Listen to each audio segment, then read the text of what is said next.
Olá, sejam bem-vindos a mais um vídeo do curso de Java da Monitoria de Algoritmos e Programação 2. Eu me chamo Jader, sou monitor, e nosso conteúdo para esse vídeo é falar um pouco sobre o padrão MVC. As arquiteturas em Java abrangem uma ampla variedade de abordagens, cada uma adequada a diferentes contextos e requisitos de desenvolvimento.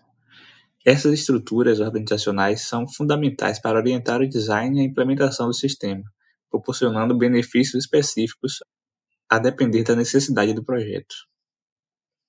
A arquitetura monolítica, por exemplo, oferece simplicidade ao reunir todas as funcionalidades em um único aplicativo, facilitando o desenvolvimento e a manutenção em ambientes mais simples. A arquitetura cliente-servidor distribui as responsabilidades entre um cliente, que interage com o usuário, e um servidor, que gerencia a lógica de negócios e os dados. Isso é especialmente útil em um ambiente web, onde o cliente pode ser o navegador e o servidor fornece apenas serviços através de tecnologias como REST e SOAP. A arquitetura MVC é um padrão de design amplamente utilizado para desenvolver aplicativos, dividindo-os em três componentes: a model, a view e o controller. Em Java, a implementação da MVC é comum em frameworks como o Spring MVC, que é bastante famoso. Bom, agora que temos uma visão geral, vamos aprofundar no que realmente significa o MVC. Essa abordagem divide uma aplicação em três componentes principais: a model, a view e o controller. A model representa a lógica de negócio e os dados da aplicação. As classes da model lidam com a manipulação de dados e a implementação das regras de negócio. A view é responsável pela apresentação da interface gráfica, pode ser elementos da web como HTML, ou, por falar de Java Desktop, pode ser elementos visuais como JavaFX ou Swing. O controller gerencia a interação entre a model e a view, recebe entradas, atualiza a view, e é a engrenagem que faz a mágica da aplicação acontecer. O MVC busca alcançar a separação das responsabilidades, garantindo que cada componente tenha uma responsabilidade clara e seja independente dos outros. Isso resulta em um código mais modular, facilitando a manutenção e a escalabilidade das aplicações.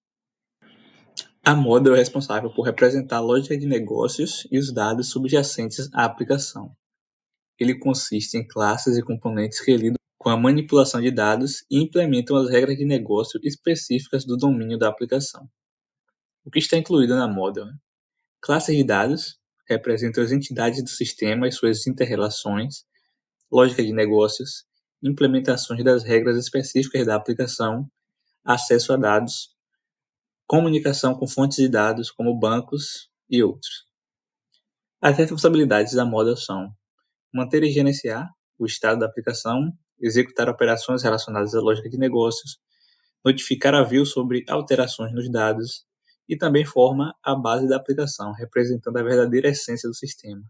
Ao separar a lógica de negócio dessa maneira, tornamos a aplicação mais modular e fácil de manter. A view é responsável pela apresentação da interface gráfica da aplicação. Ela exibe a informação ao usuário e recebe a entrada quando necessário. Em resumo, a view trata da representação visual dos dados gerenciados pela model. A separação clara entre a view e a model permite que cada componente opere de maneira independente. Isso não apenas facilita a manutenção, mas também abre a possibilidade de ter várias visões para o mesmo modelo, proporcionando flexibilidade ao design da interface do usuário. O controller é responsável por gerenciar a interação entre a model e a view. Ela recebe entradas do usuário, processa essas entradas e atualiza a model ou a view conforme necessário. Vamos resumir suas funções a: receber e interpretar as entradas do usuário, encaminhando comandos para a model e a view, sempre os atualizando quando for preciso. A model e a view muitas vezes não se comunicam diretamente. Isso é trabalho também do controller, intermediar esses dois elementos.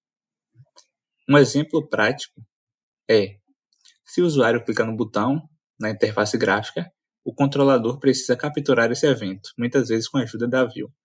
Executa a lógica associada e atualiza a model ou a view conforme for preciso. Essa separação de responsabilidade entre os três elementos citados torna o código mais modular e de fácil manutenção. Agora que compreendemos os três elementos do MVC, vamos destacar algumas das vantagens de implementar essas estruturas em projetos em Java. Cada componente tem a sua responsabilidade atribuída, facilitando a manutenção de código. Os componentes são independentes agora que podem ser reutilizados em diferentes partes do código, promovendo a eficiência no desenvolvimento.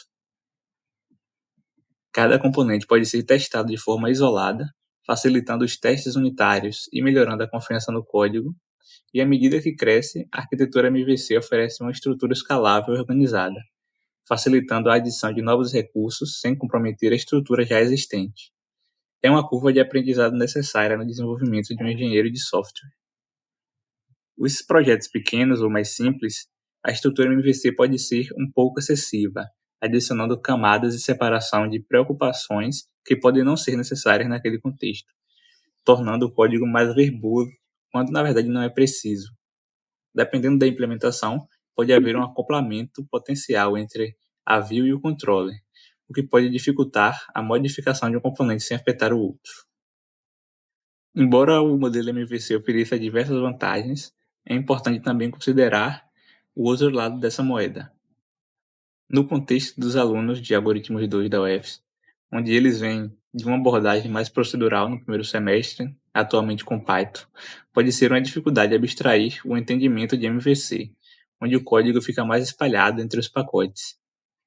No começo, isso tudo pode aumentar o tempo de desenvolvimento até o aluno se tornar mais confortável no assunto. Nesse slide, temos o fluxo de como funciona o MVP por baixo dos panos para uma implementação característica dessa estrutura. O usuário interage com a view. Digamos que ele preencheu um campo qualquer e apertou em um botão para enviar. Após o controller perceber essa interação do botão e a partir do texto que o usuário digitou, ele manipula esses dados contidos na model. Digamos que ele alterou o número de telefone. O elemento referido na model agora tem um número de telefone atualizado e retorna para a view a notificação de que a mudança foi feita com sucesso. Ao implementar o MVC em projetos Java, é importante estar ciente de alguns desafios comuns e considerações que devem ser feitas. Os projetos menores podem não se beneficiar totalmente da arquitetura MVC, enquanto projetos maiores podem encontrar maior organização e escalabilidade. Garanta uma comunicação eficiente entre a model, view e o controller, evitando acoplamento excessivo. Projete os componentes para facilitar os testes unitários, garantindo a robustez do código. Mantenha a modularidade e a clareza na estrutura do código, facilitando a manutenção. Lembre-se que o MVC é uma ferramenta poderosa, mas sua implementação eficaz requer considerações cuidadosas das características específicas do projeto. Ao superar esses desafios, você poderá aproveitar ao máximo os benefícios dessa arquitetura em seus projetos. Chegamos ao fim dessa breve análise do MVC. Recapitulando alguns conceitos, temos: o MVC é uma aplicação que divide o projeto em três partes: Model, View e Controller. O Model é a lógica de negócio e manipulação de dados, a View é a interface gráfica que interage com o usuário, e o Controller é a engrenagem que gerencia a interação entre a Model e a View. Tem como vantagens a separação das responsabilidades, reuso de código, testabilidade, escalabilidade, organizando o projeto em pacotes. E um framework famoso que utiliza MVC é o Spring MVC. Aqui está a referência que eu usei para preparar este material. Sinta-se à vontade para checar. Obrigado por assistir e qualquer dúvida tentem contatar algum dos monitores.